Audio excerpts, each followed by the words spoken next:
গত 15 জুন রাতে বাগনান 2 নম্বর ব্লকের আন্টিলা গ্রাম পঞ্চায়েতের পাইকপাড়ি গ্রামের উপপ্রধান মাফিজুল ইসলাম খানের বাড়ির সামনে খুন হয়েছিলেন বিজেপি কর্মী প্রশান্ত দে।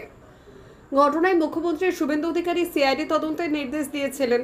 তারপরেই সিআইডি তদন্তভার হাতে নেয়। এখনো পর্যন্ত এই খুনের ঘটনায় 10 জনকে গ্রেপ্তার করা হয়েছে। বিজেপি কর্মী খুনের পরেই রাজ্য সরকারের পক্ষ থেকে তার পরিবারের হাতে 4 লক্ষ টাকা চেক তুলে দেওয়া হয়েছিল। আর সেই সময় মুখ্যমন্ত্রীর ত্রাণ তহবিল থেকে আরও 5 লক্ষ টাকা দেওয়ার কথা ঘোষণা করা হয়েছিল। সেই মতো শনিবার বিকেলে বাগনান থানার বাটুল গ্রামের নিহত বিজেপি কর্মীর বাড়িতে গিয়ে তার পরিবারের হাতে আর্থিক সাহায্য তুলে দেন মুখ্যমন্ত্রী শুভেন্দু অধিকারী। এই দিন বিকেলে মুখ্যমন্ত্রী নিহত বিজেপি কর্মী প্রশান্তদের বাড়িতে যান। সেখানে নিহত বিজেপি কর্মীর প্রতি শ্রদ্ধা জানান মুখ্যমন্ত্রী। এরপর তিনি বাড়ির ভেতরে গিয়ে পরিবারের সদস্যদের সঙ্গে কথা বলেন। তাদের পাশে থাকার আশ্বাস দেওয়ার পাশাপাশি দোষীদের শাস্তির আশ্বাস দেন মুখ্যমন্ত্রী। এরপর মুখ্যমন্ত্রী শুভেন্দু অধিকারী বাগনান থানায় যান। এদিন নিহত বিজেপি কর্মী স্ত্রী সোমাদে বলেন, সকলের সাথে যোগাযোগ রাখতে বলেছেন মুখ্যমন্ত্রী। বড় মেয়েকে স্থানীয় ভিডিও অফিসে চাকরির ব্যবস্থা করে দিয়েছেন। ছোট মেয়েকে পড়াশোনা চালিয়ে যেতে বলেছেন। আমি দোষীদের ফাঁসির দাবি করেছি।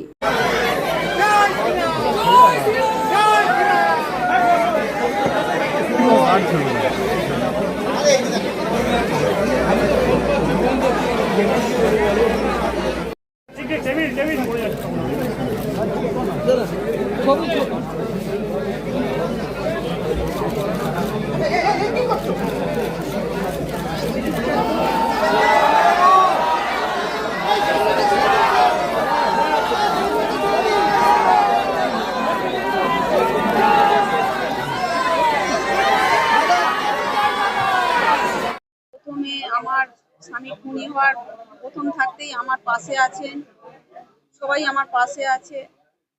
এবার বড় মেয়েকে চাকরির একটা ব্যবস্থা করে দিয়েছেন, ছোট মেয়েকে পড়া চালিয়ে যেতে বলেছেন।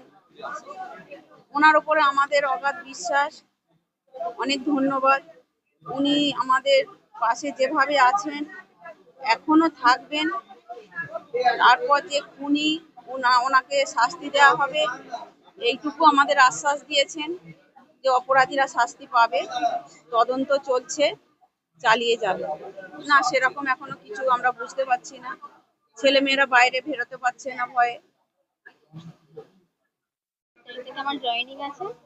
আর আমার মাকে 5 লক্ষ টাকার একটা চেক দিয়েছেন বোনের পড়াশোনার জন্য, যাতে কোনো অসুবিধা না হয় তার জন্য যথাযথ ব্যবস্থা করবেন আশ্বাস দিয়েছেন। এবং আমার ঠাকুমা দাদুকেও দেখাশোনার জন্য আয়ুষ্মান ভারতের ব্যবস্থা করে দেবেন বলেছেন। আর আমার বাবার খুনিদের শাস্তি দেওয়ার জন্য যথাযথ ব্যবস্থা করবেন। সিআইডির উপর আস্থা রাখতে বলেছেন, ওনাদের সাথে সহযোগিতা করতে বলেছেন।